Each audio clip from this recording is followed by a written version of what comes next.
Hey, welcome to Lockdown Lessons. I hope you're safe and well wherever you are. This is our last week of Lockdown Lessons Live, and just want to say how pleased we are. We've been able to help some of you, and I'm pleased that we've taken part. Some of your responses to our lessons have really been amazing, and we really feel that those of you that have sent in have really made that visible progress, so very well done. Thank you very much for taking part.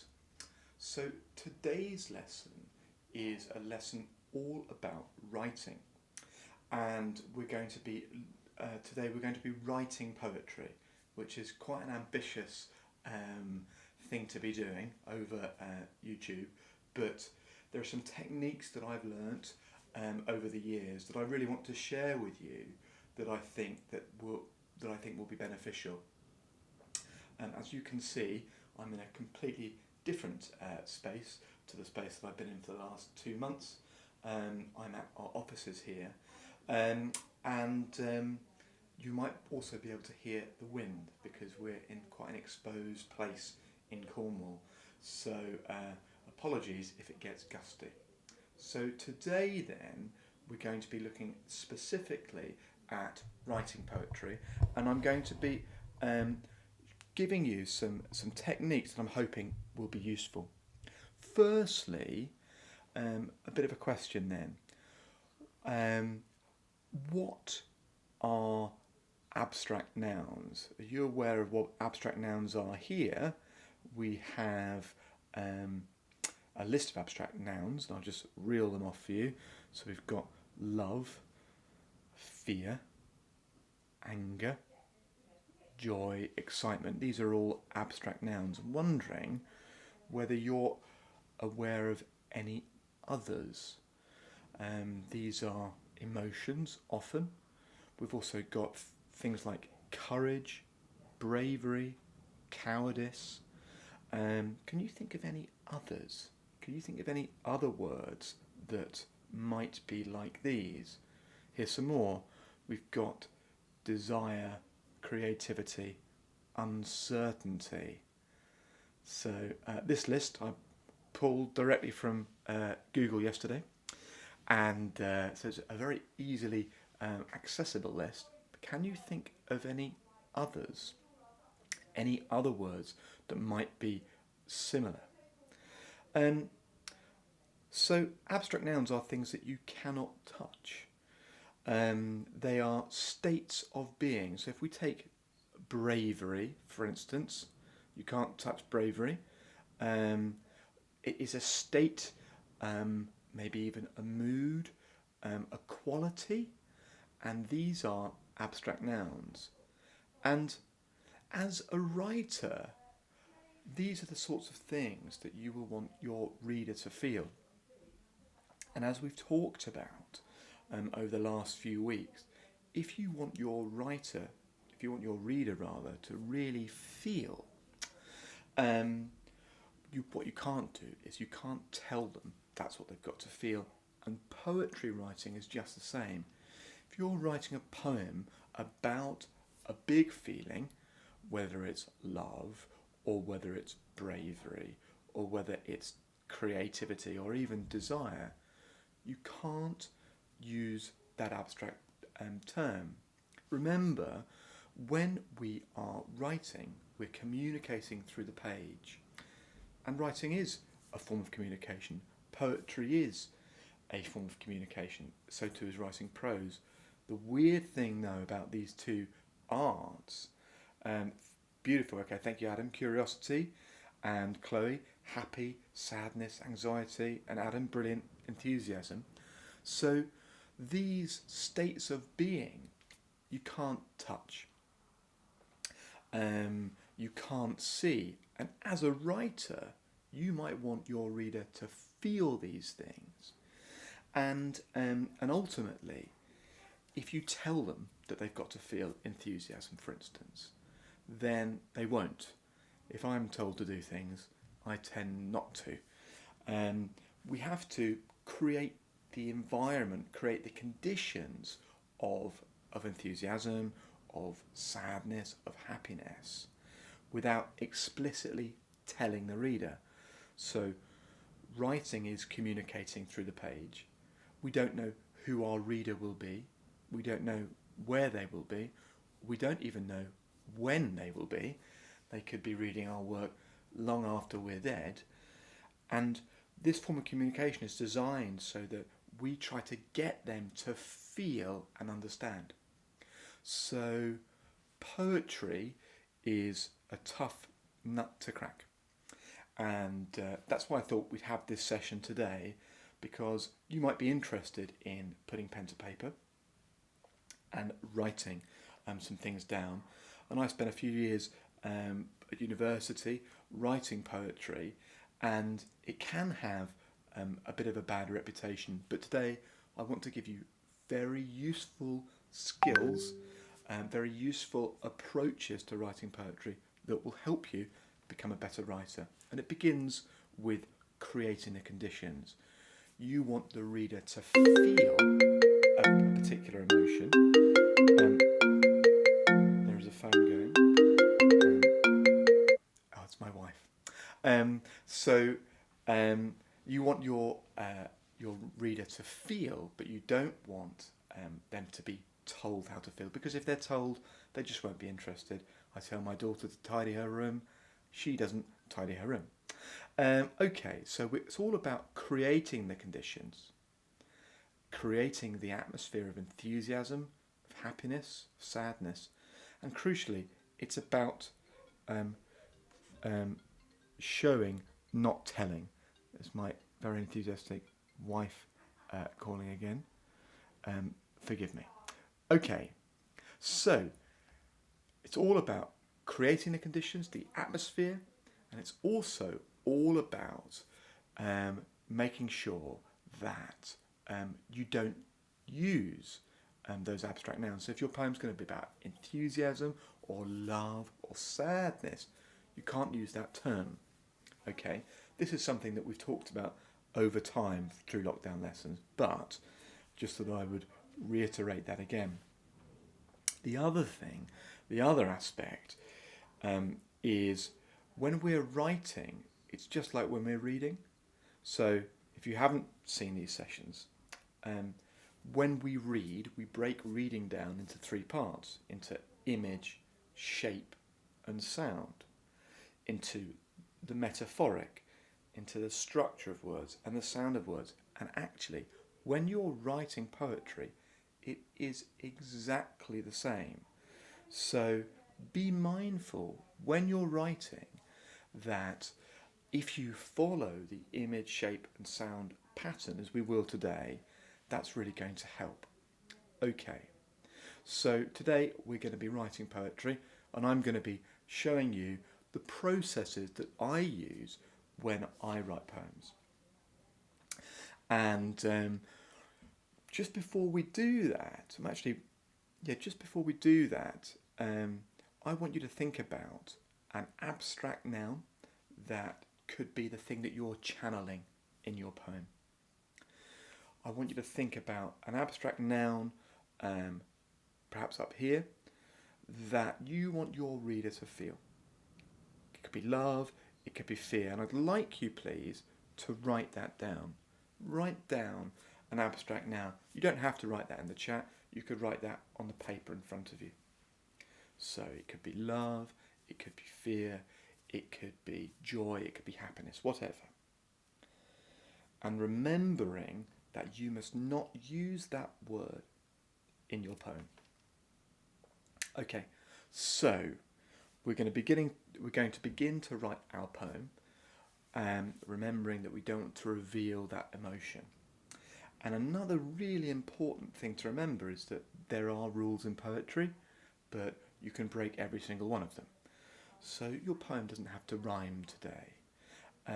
But what you have to do is you've got to try and channel this emotion, this mood, this feeling. So the one that I'm going to be channeling today in my poem is this emotion, grief.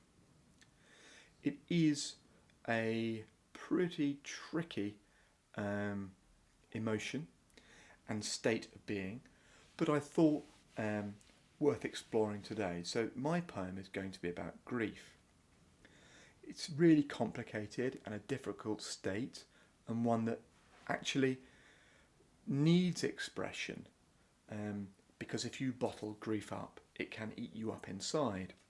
Grief is that feeling of loss when somebody leaves or when somebody dies, and it's a really important emotion. It's also really important to recognise it and to express it so that you're not bottling it up.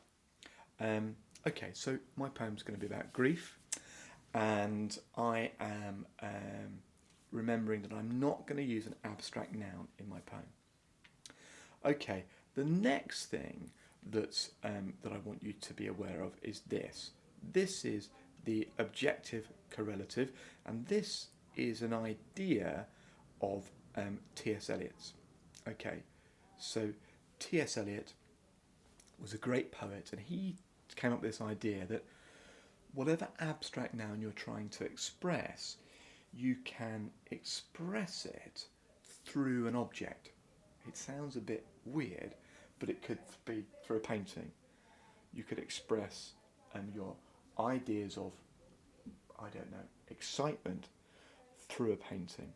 So you pick an object and you express your ideas through it.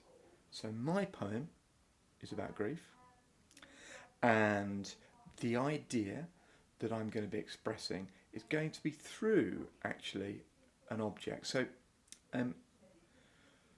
my poem is about my granddad, who I love very much and who I've talked about in these sessions, and he died when I was 22, and I'm 41, so it's some years ago, but he was an enormously important part of my life, and I think about him all the time.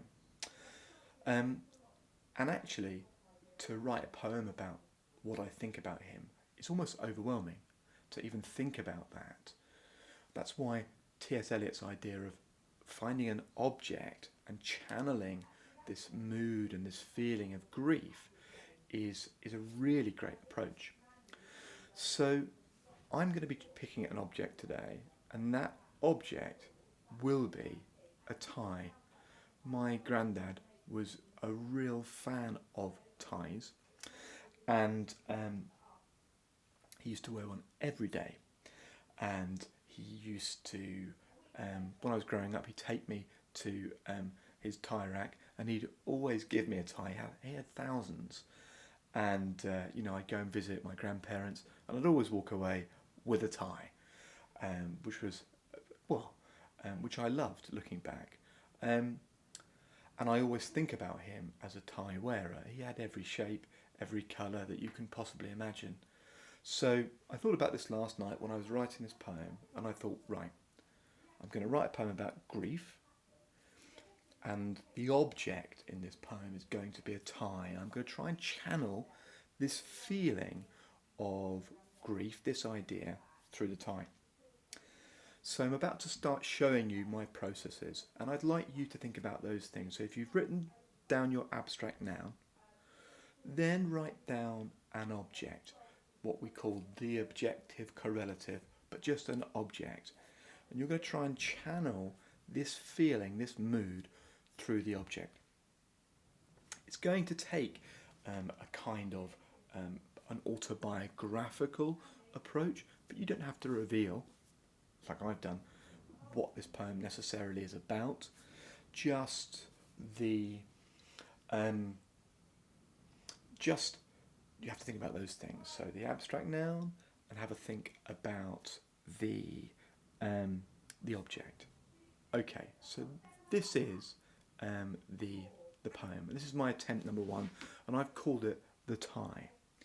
Remembering, just before we go and read it, that we have the triangle to help us remember image, shape and sound. So I'm thinking about all these things, and creativity is about sort of juggling lots of different ideas. We've got the objective correlative, the object, that's the tie. We've got the feeling and the mood, that's grief. And I'm also thinking at the top I want to have an image. Let's have a look, see if I have any success. Right, this is called the tie. Your hands fold and thread, then loose the knot, then try again. I watch your fingers weave the web around my neck, then through, then round. It's upside down, then like a magic trick, the knot is tied, you disappear. So, an attempt, but problematic. There are aspects of that poem that are problematic. The important thing really was to get what you've got in your head down. And unless you are Keats or a great poet, and even those guys, I imagine they redrafted and redrafted. So once you've got your first idea down, you've got to revisit and revisit. Let's have a look at what doesn't work in this first draft. So we've got the tie. Your hands fold and thread, then loose the knot, then try again. I watch your fingers weave the web around my neck, then through, then round. It's upside down. Well, that doesn't work at all. Then like a magic trick, the knot is tied, you disappear. Well, when I was writing this, I was thinking, can I get an image in there? Can I get something impossible? Can I get a simile, a metaphor, a personification?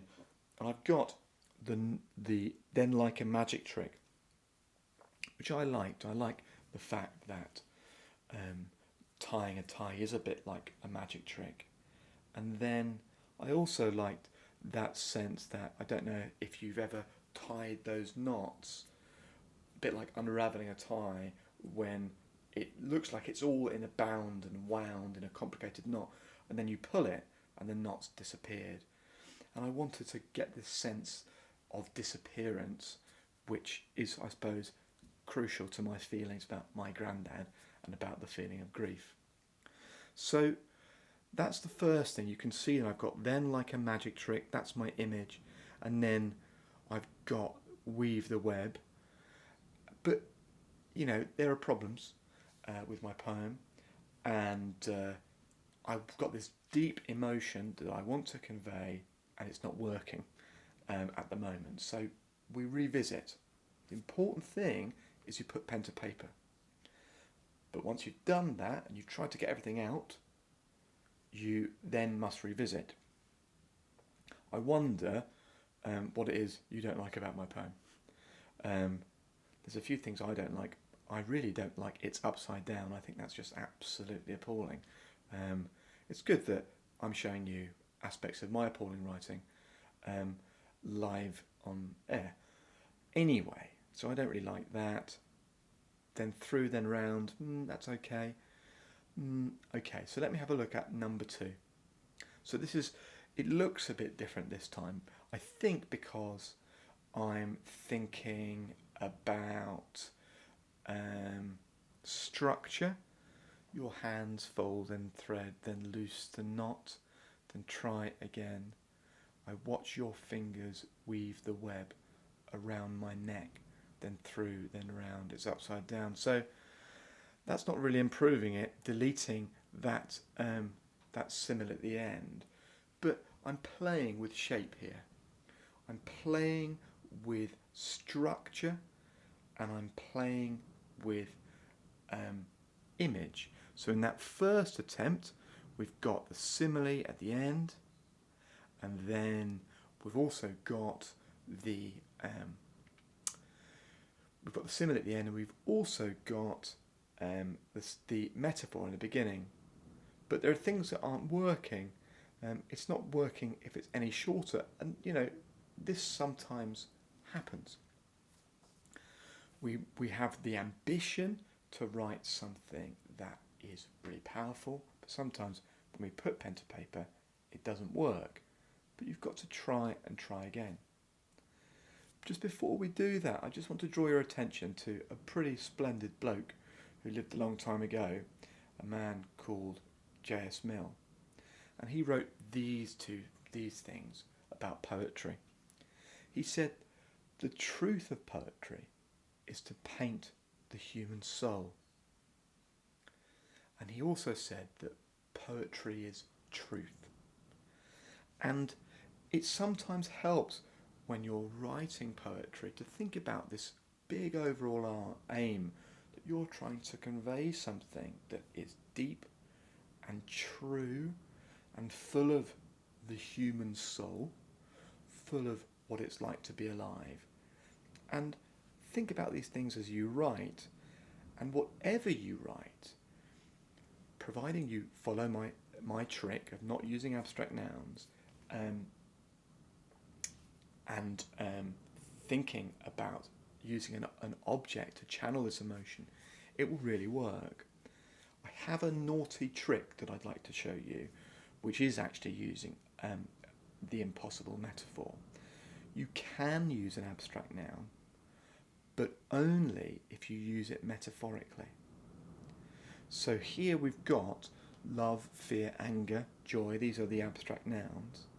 And here are some examples that I wrote yesterday of using an abstract noun and a metaphor. And you can do this together.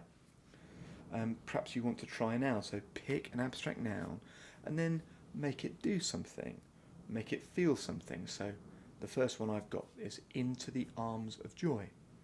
We know as an abstract noun that joy is, you can't touch it, you can't see it. Into the arms of joy conveys a sense of rushing into the arms of somebody you love, perhaps.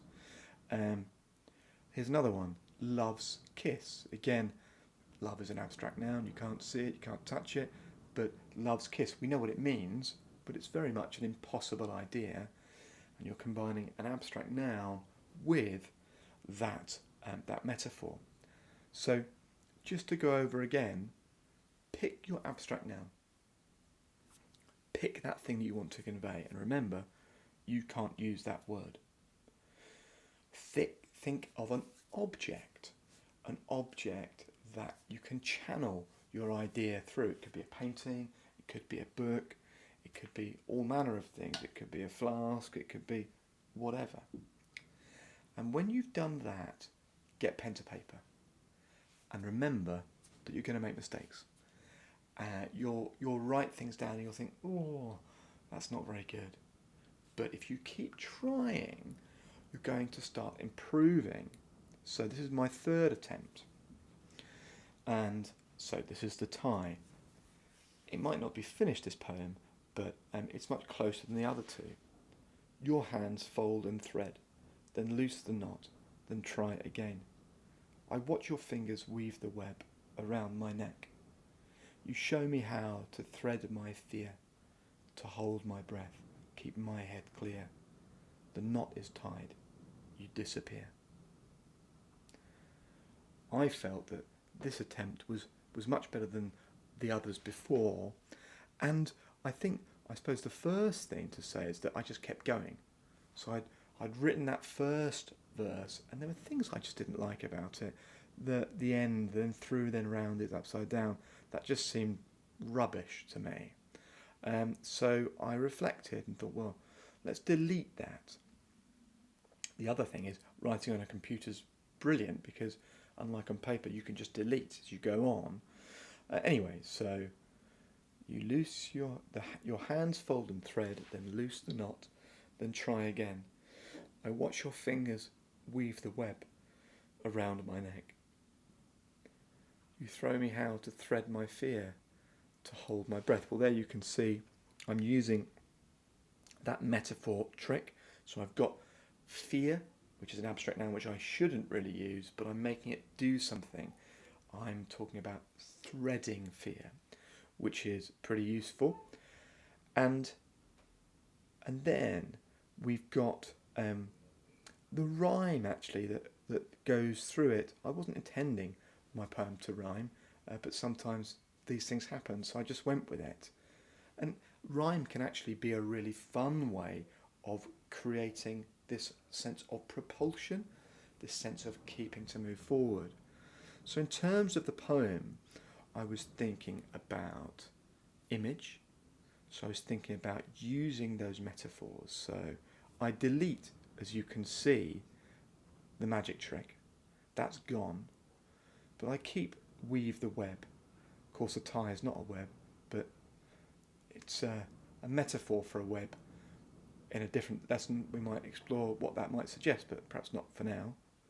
So we've got the metaphor, the weave the web, and we've also got to thread my fear. That's a metaphor too. So we've got the image.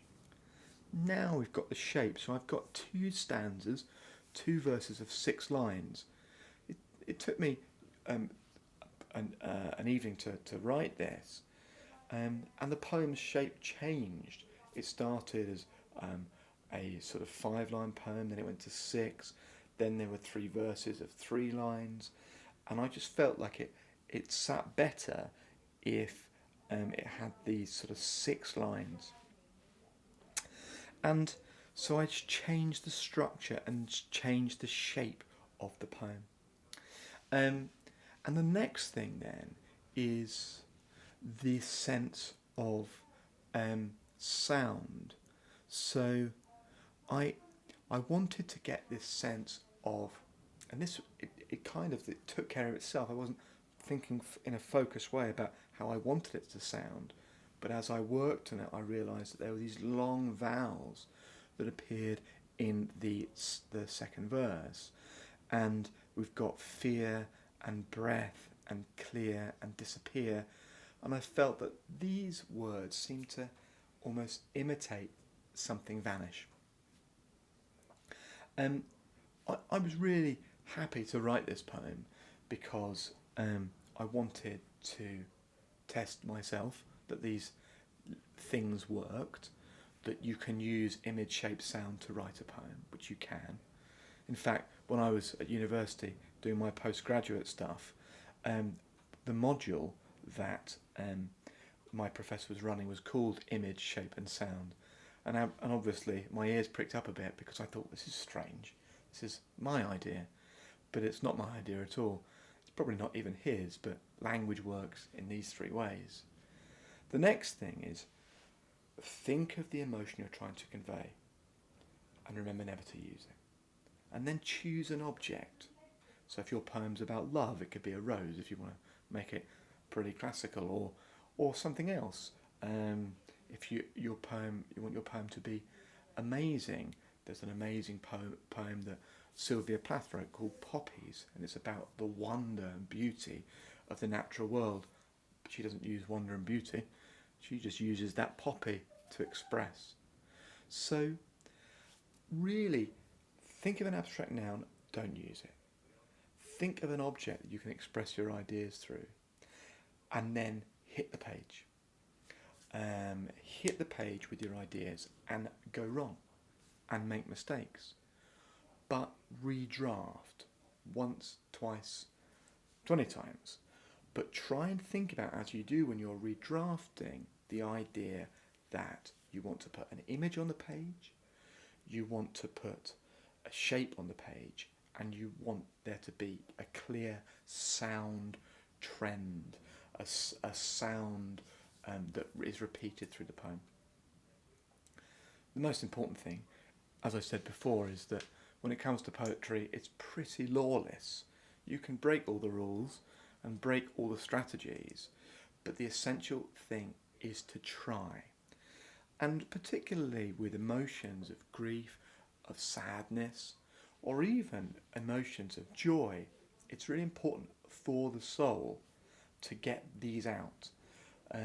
We're dealing with challenging times at the moment, and a lot of us, I think, are probably bottling a lot of stuff up, and that actually perhaps makes things worse.